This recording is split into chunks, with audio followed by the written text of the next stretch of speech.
ሀይ እንዴት ናችሁ? ለውልና ማስረጃ በቴሌብር ቀጠሮ እናስይዛለን። በስልካችን በቴሌብር ቀጠሮ ከማስያዛቸው በፊት መመሪያዎች አሉ። ቀጠሮ መመለስ አይቻልም። ቀጠሮ ለሌላ ሰው ማስተላለፍ አይቻልም። ቀጠሮ ለትክክለኛ አገልግሎት ብቻ ይስተካከላል የሚለውን እነዚህ መመሪያዎችን በደንብ ያቸው።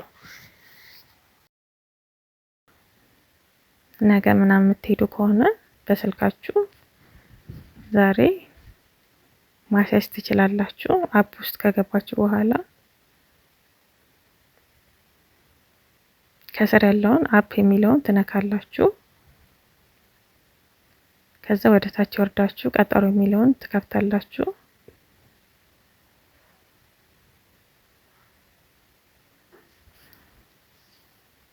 ከዛ ይሄ ይመጣል። እነዚህ ቅርንጫፍ መስሪያ ቤቶቹ ናቸው ያሉበት።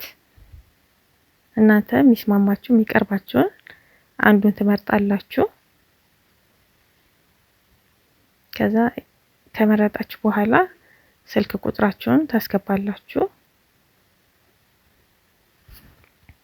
ከዛ በስልካችሁ ማረጋገጫ ኮድ ይመጣላችኋል። ከዛ ስማችሁንና የአባታችሁን ስም ታስገባላችሁ።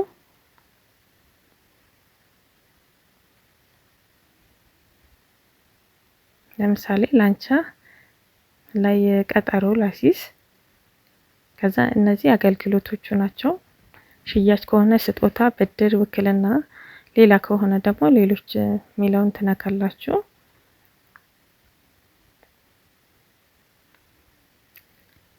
ከዛ የምትፈልጉትን አገልግሎት ከመረጣችሁ በኋላ ቀኖች ይመጣላችኋል። እነዚህ ቀኖች ናቸው። ማክሰኞ፣ ሮብ፣ ሐሙስ አለ ላንቻ ላይ ብሎ አስገብቷል ቀኑን። ከዛ ይሄ አሁን ማክሰኞ የካቲት 25 ነው። በዚህ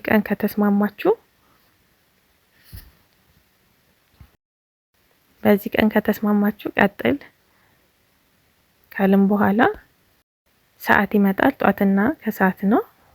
የሚመቻችሁን ሰዓት ትመርጣላችሁ። ለሌላም ሰው ከሆነ የምታስይዙት አዘር ማለት ትችላላችሁ። ስም የአባት ስምና ሞባይል አስገብታችሁ ለሌላም ሰው ማስያዝ ትችላላችሁ። ከዛ ይሄ ይመጣል።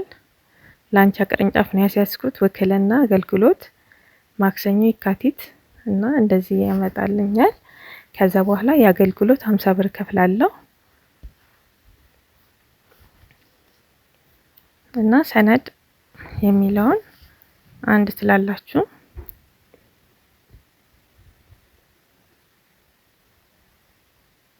ከዛ ከአረጋግጥ ትላላችሁ።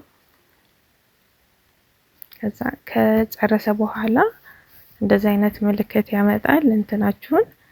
ከዛ ከፈለጋችሁ ዳውንሎድ አድርጋችሁ ከፈለጋችሁ ስክሪን አድርጋችሁ በቀጠሮ ሰዓታችሁ በቀጠሮ ቀናችሁ መሄድ ትችላላችሁ ማለት ነው። ከወደዳችሁ ሰብስክራይብ አድርጉ። አመሰግናለሁ። ቻው